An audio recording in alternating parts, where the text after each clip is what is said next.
Hi everyone, this is Terry. Today I'm going to address what I call the top 10 questions that are asked in my Facebook group, Just Stitching with the Brother Luminaire, and then also questions that are asked on YouTube.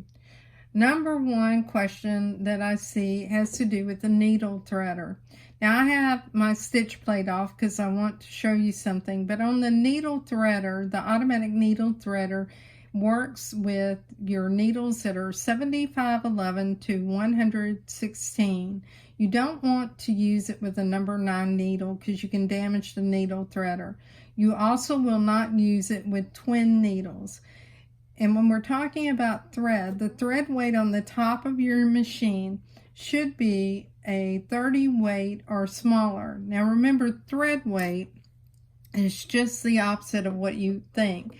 A thin thread, such as our bobbin thread, which is a number 60, is a bigger number than our embroidery thread that is a 40 weight. But thread weight gets thicker as the number gets smaller. So you do not want to thread your machine, and certainly not with the automatic needle threader, with a thread weight that is a 12 or an 8 weight thread. Use a 30 weight or smaller on the top.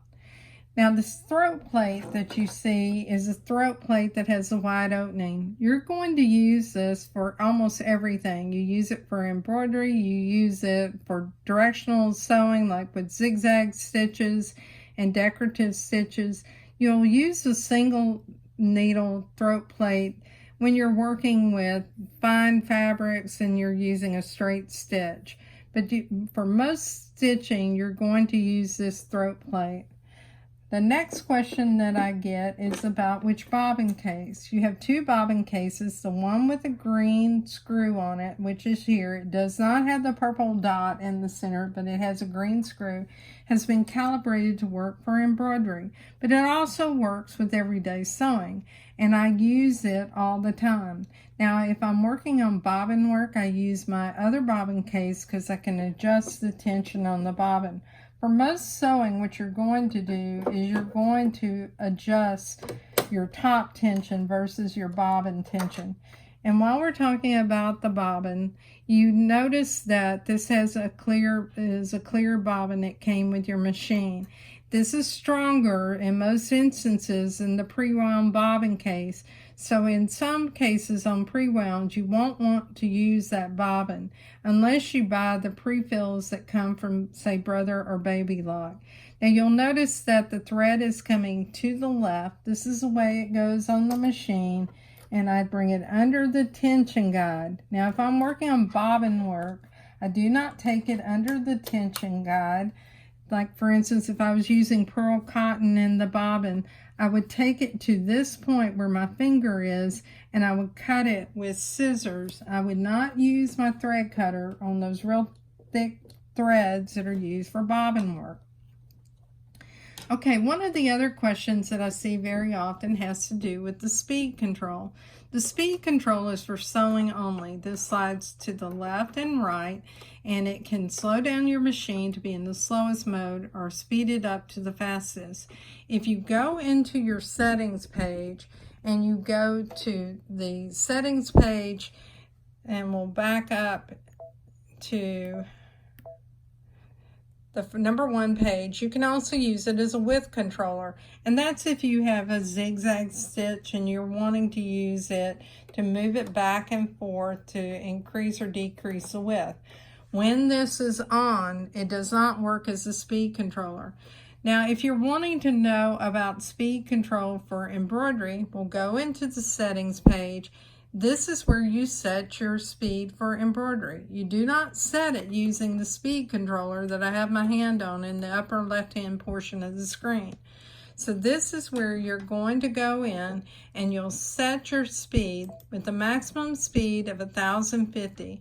There are going to be some times that you want to lower it. Let's say that you're working on something that's very thick and you want to give your time machine to form that stitch. You may want to reduce your speed. Anytime you select something that's not the default value, it will no longer have the black box around it as you see here. So I'll go back and set it at 1050. Now I'll leave my speed at that for most instances, if I see that I have poor stitch out, the next most asked question is about skipped stitches. So let's talk about it. The first thing you should do when you have skipped stitches is rethread your upper thread. And then you want to do that to make sure that your presser foot is up, because this opens up your tension disc. You want to rethread your machine, and then you also want to rethread the bobbin. You could have skipped stitches because you have a dull needle too. If you've rethreaded your machine, both the top and the bottom, and you still have skipped stitches, try changing a needle. Needles are inexpensive, and after about 8 hours, they're going to dull, and depending on what type of sewing you do, they're going to dull. Okay, the next question that I see quite often is whenever you are changing a needle or a presser foot, how do you lock your screen? You can lock your screen this way to protect yourself, so that if you're changing a presser foot or a needle, you can see here, if I try to press needle up or needle down, it's not going to move.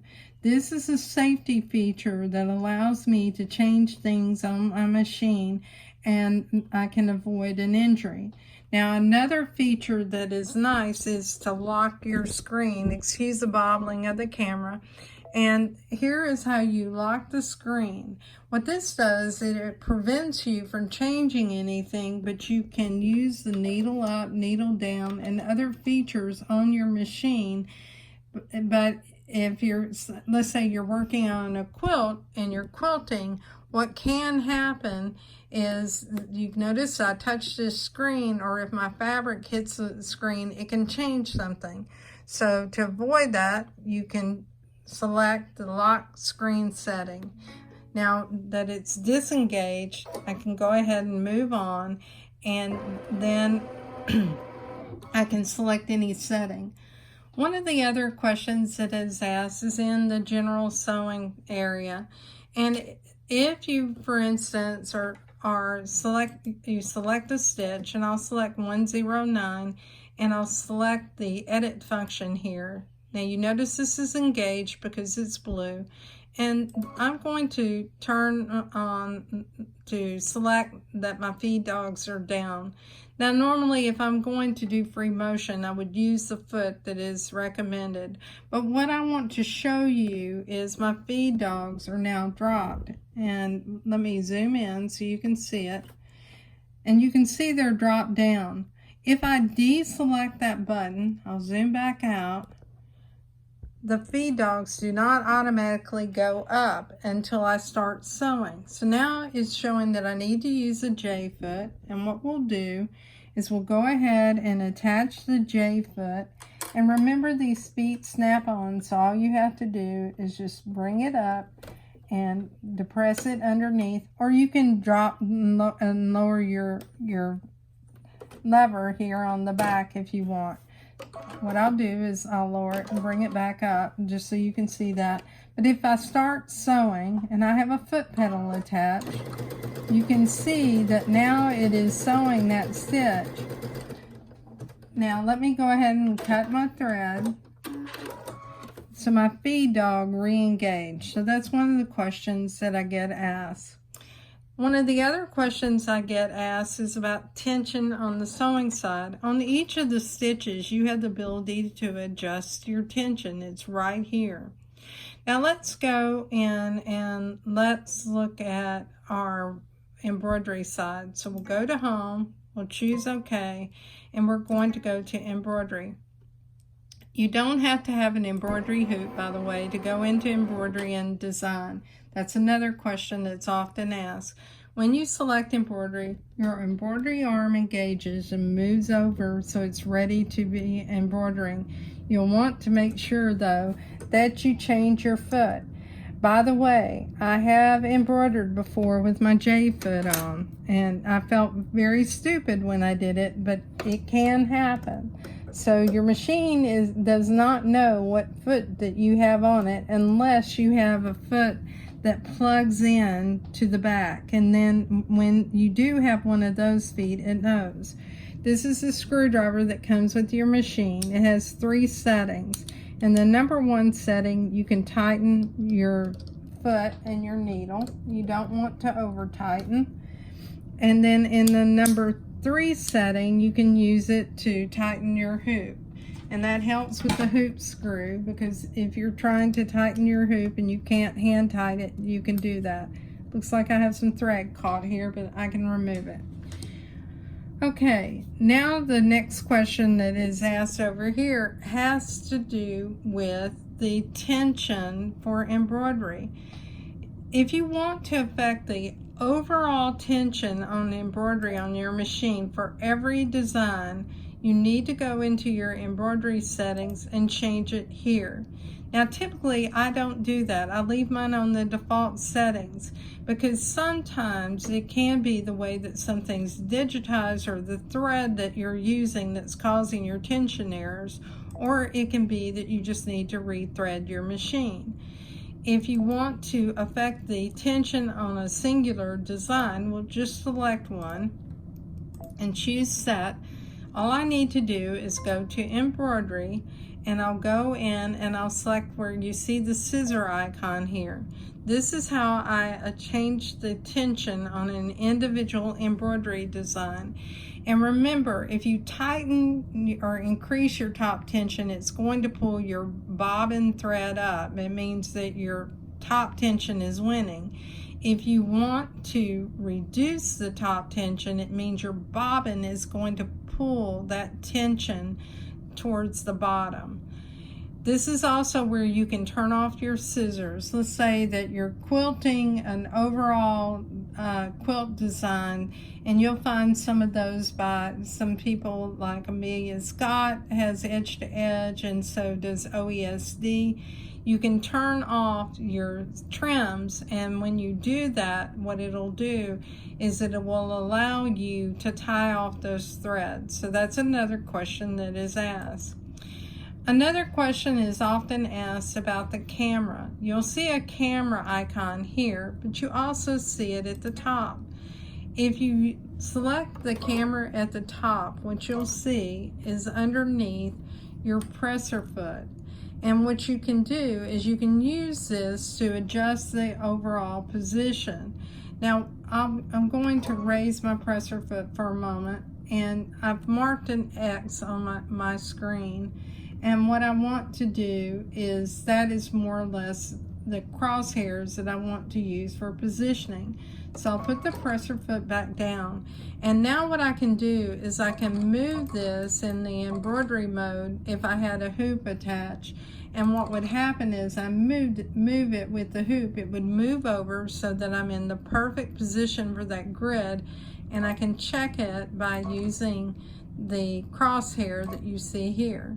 So this is used for positioning, and you can also set a grid on the screen to help you to keep everything in alignment.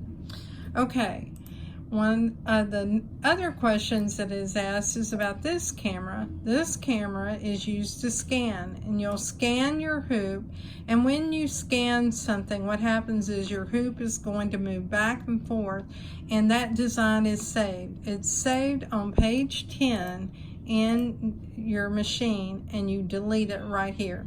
So those are some of the top questions I see asked. If you have other questions, let me know, and I'll add it to my next top 10 questions. Thanks everyone, and have a great day.